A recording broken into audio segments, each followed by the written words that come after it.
What's going on, everybody? Today we're going to be doing a front and rear brake pad and rotor inspection on this 1992 Yamaha XJ600 Seika 2. Now I got all the details for you, from pad thickness, rotor deflection, torque specs. I got it all. So let's jump into it. But before we do that, please smash the like and subscribe button down below. Really helps me out. Now let's go. Alright, to get to your front brake pads on this XJ600, you actually have to take off the caliper. You can't just loosen this, rotate up the caliper, because the caliper hits the wheel. So we're going to take off this with our 6mm Allen, these two 12mm, and I'm going to take out this bracket that holds the brake line in place so it doesn't get pinched or just in the way. Once we have those off, you can see your sliding pins for the caliper, and you can also assess your brake pad wear. Let's get it.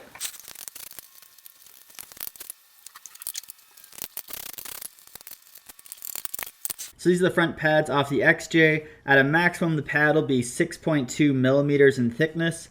That's from the surface of the pad here to the backing plate. Not to the back of the backing plate, but to the front of the backing plate where the pad begins. The minimum thickness is 0.8 millimeters. It's good to look for this groove here, and while you have the pad apart, it's a good idea to scrape out the groove, clean it up. It just allows it to evacuate material or any gases that are formed by the braking action. Make sure your pads are wearing evenly, that the left side is wearing the same as the right. Otherwise, you've got a seized caliper or a seized sliding pin where your caliper floats on the bracket. So check those things and let's put it back together.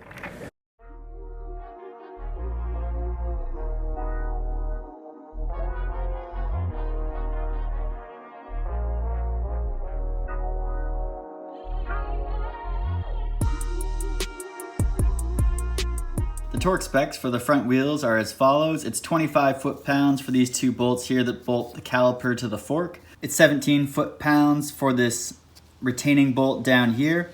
And it's 14 foot-pounds for the rotor to wheel bolts, both on the front and the rear. All right, next you should measure your front rotor.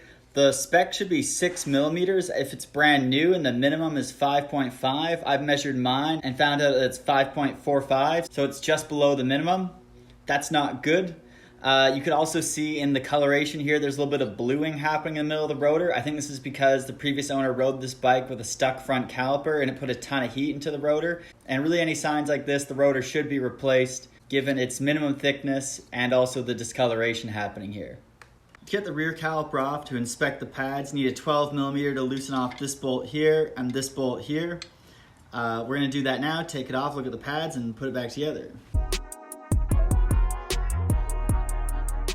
For the rear pads here, brand new, they should be 5.5 millimeters, but worn out, the minimum thickness they can be is 0.8 millimeters.